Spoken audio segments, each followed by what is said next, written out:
رمضان المبارک ہے۔ آج کے دن سامعین آپ کے ساتھ نمازوں کا ہم ذکر کرتے ہیں۔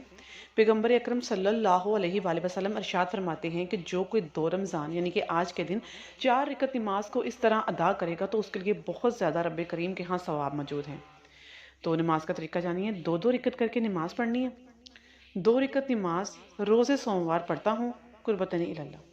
یعنی پہلی رکعت میں سورہ الحمد کے بعد آیت الکرسی آپ نے تلاوت کرنی، پھر دوسری رکعت میں سورہ الحمد کے بعد سورہ توحید کو پڑھنا ہے اور پھر نماز تمام کرنی، اور دوسری 2 رکعت کی پہلی رکعت میں سورہ الحمد کے بعد 1 مرتبہ سورہ فلق بھی پڑھنی، دوسری رکعت میں سورہ الحمد کے بعد سورہ والناس پڑھنی، پھر نماز تمام کر کے 10 مرتبہ استغفر اللہ ربی من واتوب الیہ، استغفر اللہ ربی واتوب الیہ، اس کو 10 مرتبہ پڑھنا ہے۔ اور جو دوسری نماز ہے، مولا امام حسن عسکری علیہ السلام اپنے آباء طاہرین علیہ السلام سے ارشاد فرماتے ہیں کہ جو شخص سوموار کے دن 10 رکعت نماز ادا کر کے ہر رکعت میں سورہ الحمد کے بعد 10 مرتبہ سورہ توحید پڑھتا ہے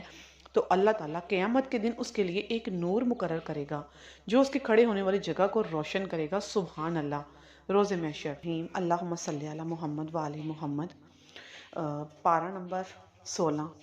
قرآن حکیم کی سورہ مریم، اس کے رکوع 6 کا ترجمہ، آیت نمبر 98۔ اس میں حضرت مریم علیہ السلام اور ان کے خاندان کا ذکر ہوا ہے، یعنی کہ بتایا گیا ہے کہ پھر انہوں نے ان سے پردہ اختیار کیا۔ یہ جو آیت آپ کو نظر آ رہی ہے اسکرین پہ، پردہ اختیار کیا، پس ہم نے ان کی طرف اپنا فرشتہ بھیجا کہ وہ ان کے سامنے مکمل انسان کی شکل میں ظاہر ہوا، یعنی روحنا سے مراد جناب جبرائیل علیہ السلام ہیں، جو ایک تندرست و توانا اور مکمل انسان کی شکل میں اچانک ہی جناب مریم علیہ السلام کے سامنے آ گئے۔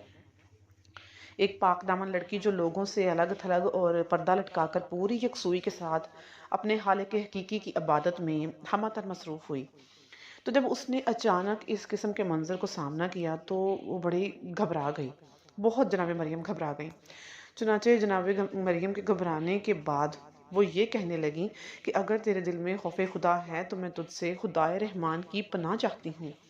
جس پر جبرائیل علیہ السلام نے یہ بات سن کر فرمایا، اس وقت یہ کہہ کر ان کی گھبراہٹ دور کر دی کہ میں انسان نہیں بلکہ آپ کے پروردگار کا فرستادہ فرشتہ ہوں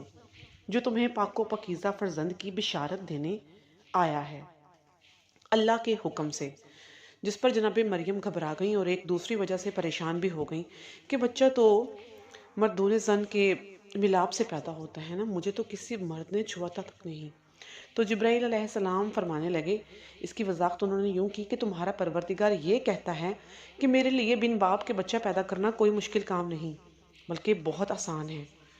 وہ فرماتا ہے کہ ہم عام عادی اسباب کے خلاف اس لیے پیدا کرنا چاہتے ہیں کہ اس مولود کو اپنی قدرت کاملہ کا معجزہ اور لوگوں کے لیے ذریعہ رحمت قرار دیں۔ سبحان اللہ۔ یہ ہے میرے رب کریم، وہ چاہے تو کیا نہ کرے۔ اللہم صلی علی محمد وآل محمد۔